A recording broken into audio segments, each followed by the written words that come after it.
how surprised have you been at the response to the album, which has been extremely well received in all quarters? Firstly, the buying public, which obviously is the most important. The critics, it's charted well. There was a lot of pre-release noise and publicity. And for once, we weren't greeted with something that was a disappointment, because what we got was an album that we perhaps didn't realise that we needed, because it's just a rollicking good 35 minutes of great British heavy metal. Well, Tim, thank you for those comments. I mean, I think when you say the word surprised, sometimes it conjures up that we didn't think it was good in the first place, which... It's weird when you do an album, you've got to like it yourselves. And we really did. We thought it was, I think the word, there's quite a lot of rock and roll type sounds on there. It was a bit of a sort of bopping around type event when we were recording it in the studio. But then, of course, you're always concerned that you hope other people like it. And then I always tend to say to the rest of the band, well, if we like it, surely we can't be the only 4 people in the universe that also like it.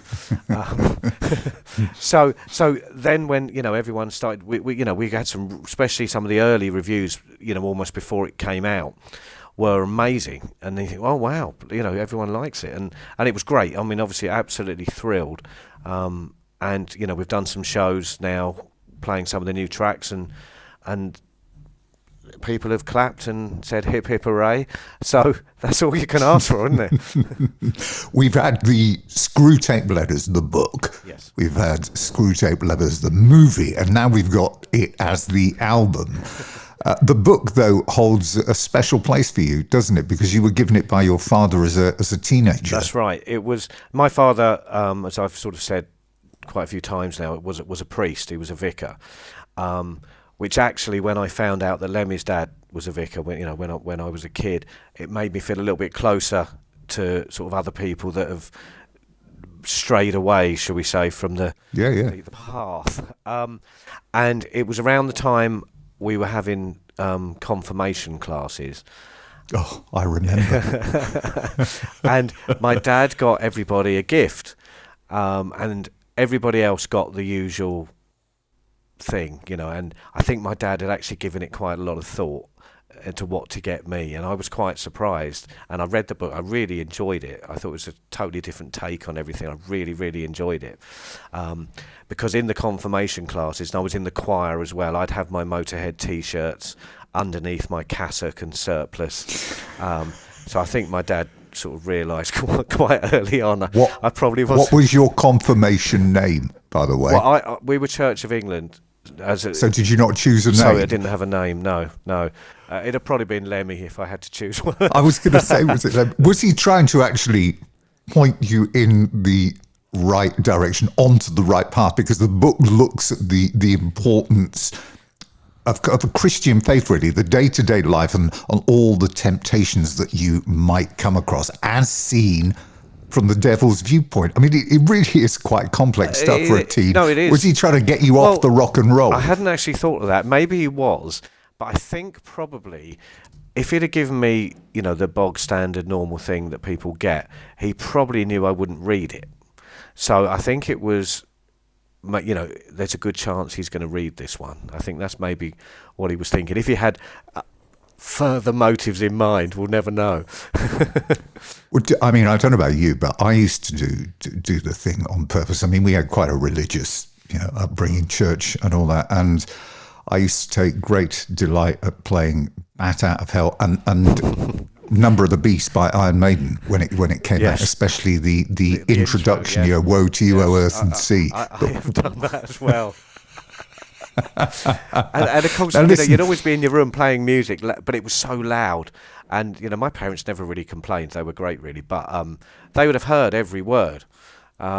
So God knows what the neighbours thought coming out the vicarage, hearing "Woe betide," and all fantastic. that business. Now, listen, at a time when some bands are, it appears to me, to be in competition to see how long they can make a track, what impressed people and me and everybody else is that this isn't actually a nostalgia trip, but it does reintroduce us to the concept of an album that is 10 songs long, most of them between 2.5 and 4, but never more than that in terms of length, played with this great furiosity. There's no ballads. And after listening to it for 35 minutes, you sit down and think, Christ, what on earth was that? Better put it on again to have another listen. Yeah, well, a lot of people have said that. It's funny as well, like I was saying earlier, when you're writing and recording something, especially myself, I tend to just, well, that's the song, we've finessed it and we've got our bits we want to do and you've got, the catchy hook and all that sort of thing. But I do know a lot of bands that then will go, great, we now need a 90-second guitar solo, the third key change, and then this mid-section that goes on for... And I've never really been into all that. I mean, I like things like it, but for myself, if I'm writing, I prefer almost like the old rock and roll stuff. They weren't long songs, and that's what you go, oh, I want to play it again, and that it wasn't necessarily a conscious idea. I think it just happens when you get certain people that are working together. But I always do remember Lemmy. I talked to him many times about sort of some of the old rock and roll stuff, and he quite liked the fact that the songs were, you get in there, you do your stuff, and you get out again, and it's all finished in 2.5 minutes. And it appeals to radio, by the way, exactly. as well. Yeah, I mean, that wasn't necessarily the thinking, but yeah, you get the bonuses from it because they can squeeze it in without the sort of Bohemian Rhapsody length tracks that a lot of bands are doing now. There is a nod here and a wink there to what has influenced you, and people talk about Wurzel and the relationship with him and how the band started and everything else. But overall, this is a leader of Down album. Yeah, I mean, there are certain riffs on there that me and Wurzel came up with because we when we were recording the first, and writing the first record, we probably did 50 or 60 tracks, just me and Wurzel, little ideas, little bits and pieces. So the better ones we've fashioned into a song. And 99% of the time I write the lyrics because Wurzel always used to say to me he was terrible at lyrics, he wanted me to write them. And I try to get this sort of feel of sort of slight chaos and lots of wordplay, which again does come back to a lot of my influences, which Motorhead being a big one, and you'll notice in lots of Lemmy's lyrics you can almost imagine the songs about many different things, and that's I quite like to do that as well, but it's funny because like a lot of my influences with the classic rock sort of thing rather than the big sort of grandiose rock songs.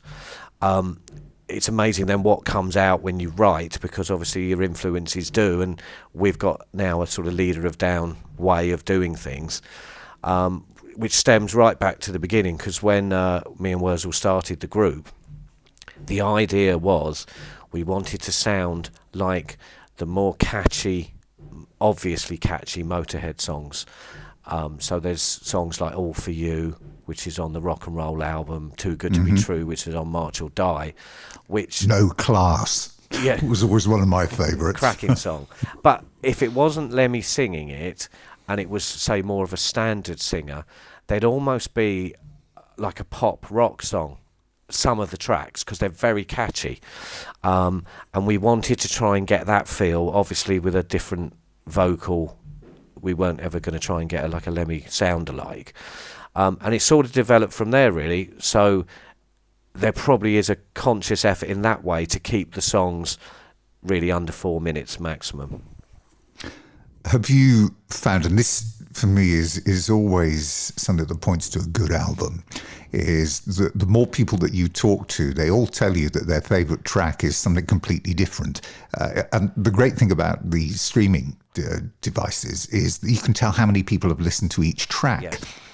And I mean, I've got the CD, but I was listening to it again this morning on Spotify, and And I'm sitting there thinking, well, actually, do you know what? The two tracks I really like on this album are the two that, according to this, have had nobody listen to them. I mean, mine was Here's Johnny, Yep.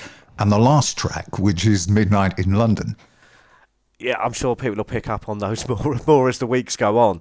But yeah, we have had lots of people. There's tracks that are, say, more obviously going to be the singles type thing, and then we've had so many people saying they really like a certain track, which is not what somebody else likes. You know, it's not. There's two good tracks on the album. We're just going to like those, and I think there's quite a lot of variety, but within the same sort of area.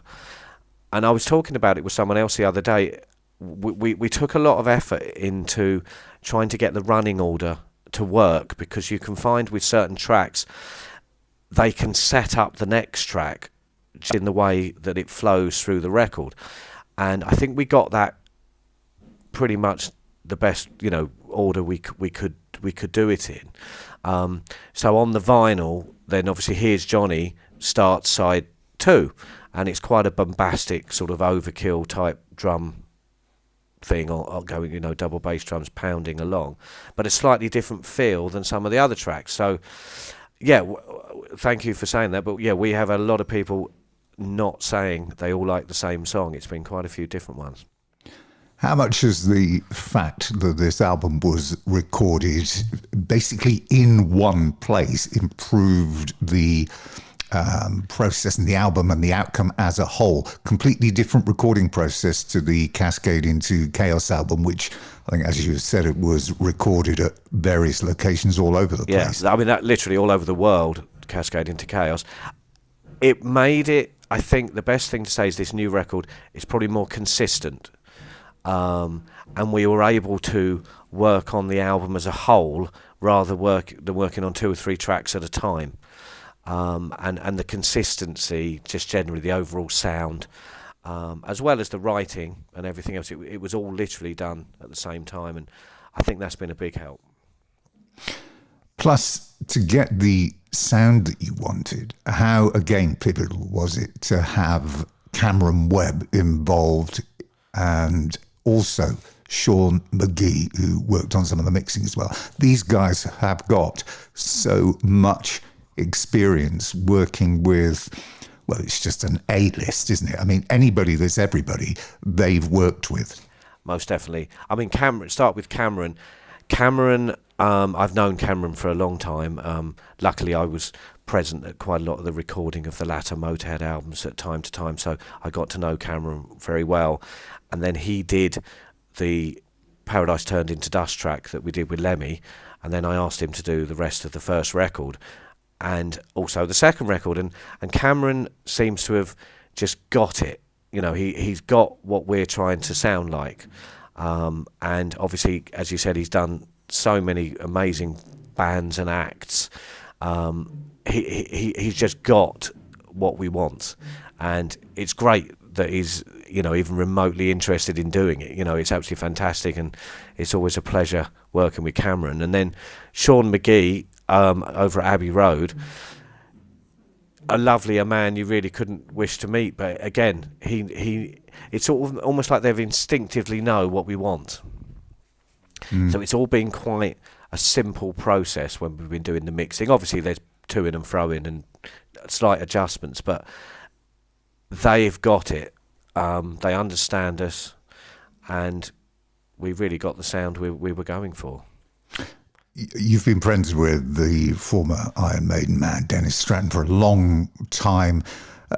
Does his inclusion in his style act as well as a hook to draw in more fans and interest? Well, yeah, I suppose so, but sometimes it's funny in music, you're talking to your friends and Dennis was, oh, well, I'll play on it for you, type thing. It's a little bit like sometimes, I'll mow the grass for you. Do you know what I mean? But of course it's slightly different than that, but the conversations are very similar to those sort of things, and I thought, great, that would be fantastic. And he had loved doing it. He'd played with us live. He'd come up and done a few songs on a tour we did with Phil Campbell before the lockdown, and then we thought, yeah, it'd be great to have him on. And we had our album. Start again. We had our album launch show at the beginning of April, and Dennis came along and played Hitman there, and a few other tracks. And we're playing tomorrow night at the O2 Academy in Islington with Phil Campbell, and Dennis is going to be coming up again to play some songs there. So, how important is the live work for you and the band, and for the fans to experience it as well? I mean, you've all had significant road experience. Again, as we said, you're appearing with Phil Campbell at the O2 in Islington tomorrow. I mean, it seems that what should be happening now off of the back of the coverage and the album is there should be more shows lined up. Yeah. I think with a band such as ours, the live work is crucial. You know, with a sort of a heavy rock and roll band, you need to have a sort of sweaty crowd jumping up and down and really, really going for it. And I think that's where your sort of metal's really tested in this sort of music. So we are rapidly organising shows and tours and bits and pieces. We've got a lot coming in for next year, which we're very excited about. They're just about to announce a festival that we're headlining in June. We're going to do a short UK tour in July, and then we'll be going back to Europe in the autumn and winter, because we're desperate to get back to places like Germany and things like that. But I think one of the things that's happened, Tim, with the pandemic, there's this backlog that we're still sort of going through of bands that have got gigs. So some of the festivals, for example, that are happening this summer didn't happen in 2020, didn't happen in 2021. So they've still got the lineup for 2020 that was obviously organised in 2019, which is 3 years ago. So a lot of the bigger shows that we're getting on now are for next year, for 2023, whilst they clear the backlog. So, but we want to play as much as we can, and we will be, but I think the bigger ones will be next year. Now, your love of Motorhead is quite well chronicled, and there's a lot of history here, because the first time you saw them was in Buffalo in New York State. You were on a football tour, and it was one of those great life moments, because it wasn't only Motorhead, it was Metallica support. Yes. Well, a lot of people ask me about this story, and it's quite fun, but it's one of those things you think, am I proud of blatantly lying to the lovely family that I was staying with?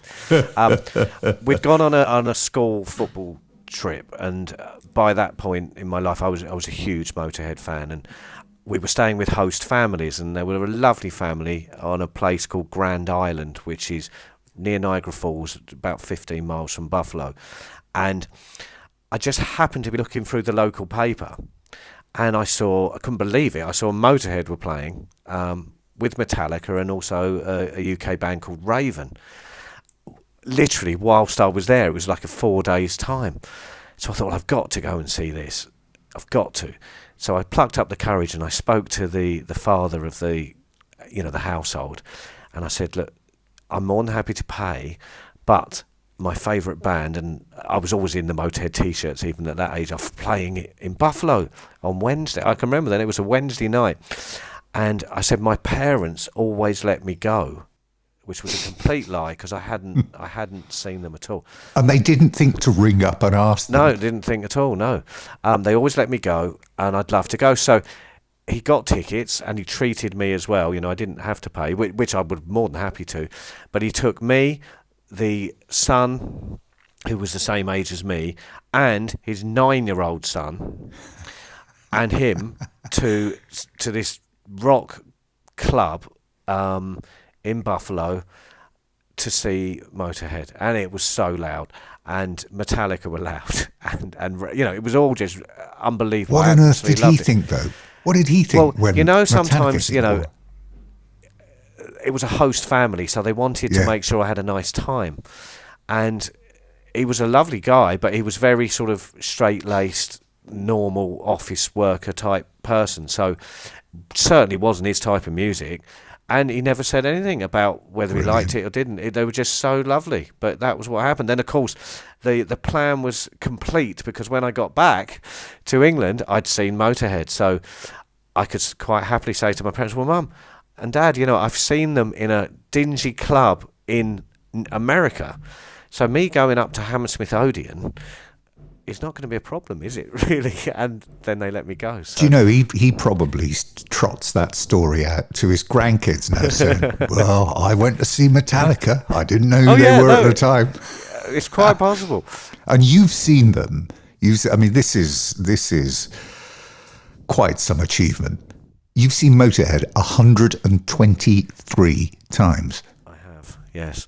Yes, I counted them all up a few years ago just to check all the way. But 123 times. Obviously, many times as a fan, many times as a friend of the band. So I've seen them all over the world. And they were the sort of band that never let anyone down. If you were a fan of Motorhead, it was always a good show. It was always like 100% effort went into. It was always great. And 123 times in the end. And I was also, and it's funny little things, being a fan, because I was literally 9 years old when I became a fan, but unfortunately, because obviously what happened with Lemmy and things, but I was at the last ever rehearsal they ever had in London before the last tour, and all these things after everything's ended and everything, you then think, crumbs, I was at that rehearsal. And do you still have your Motorhead fan club certificate? Number 67, number aren't you? 67, yes. I still do. Number 67. And those things I'm proud of as well, because I think with Motorhead, whether you like them or not, you can, which obviously I love them, but you can only admire how a band that never hit the heights of, say, Iron Maiden and Def Leppard and those sort of things, kept going through thick and thin for 40 years. It's a real test of endurance and perseverance, and I think it gives out lots of messages like not giving up. I saw I did the Head Girl tour. Oh wow! That was the first one, and some Valentine's Day Massacre. I still have. So I came on board with it was around Bomber time, but I didn't bother with that. But the first one I bought was Ace of Spades, and it was in a sand-coloured vinyl. Which I still have somewhere. And then they came out with the St. Valentine's Day Massacre, which still have one of the great all-time lyrics of any band and any singer. Woke up drunk, I felt like Eskimo Nell. You took me to a cheap motel, that's right. Yeah. Now, you've got something of an entrepreneurial flair that people might not know about outside of your band work. Now, you bought what is a very fine old Regency building off of the local council, turned it into Ferrycroft House, which is a youth community centre, giving kids who don't have a lot of access to much in sort of rural areas, a place for creative opportunity where they can meet and they can do creative things. What was behind that? Why did that suddenly come on your radar and you think, this is something that I must do? Well, it's a funny story, really.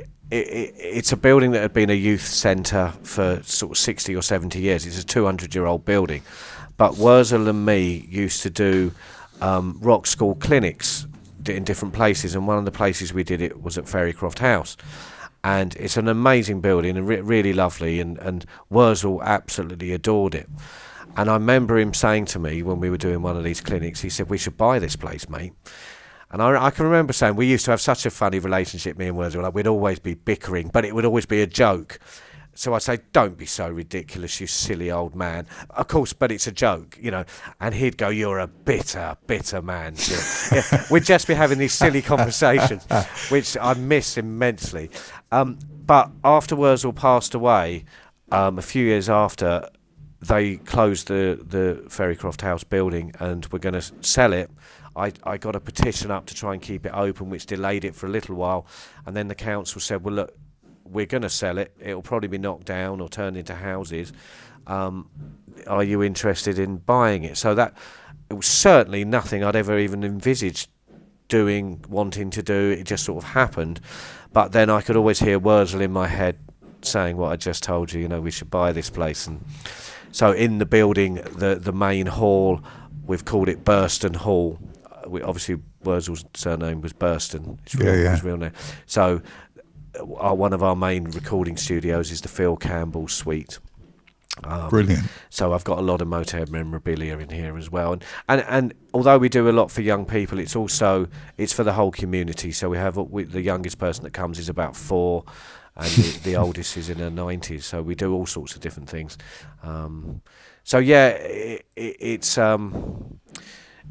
also gives opportunities for like bands to rehearse and things, because when you live in rural areas, although it's idyllic and it's lovely, there's not a lot to do, and especially if you want to do something slightly more creative, you haven't got anywhere to go really. So that was the idea. But I always do remember, Wurzel saying that to me, and he would have loved it if Wurzel was still alive. He'd have been sweeping the floor and all sorts of things. He would have absolutely adored it.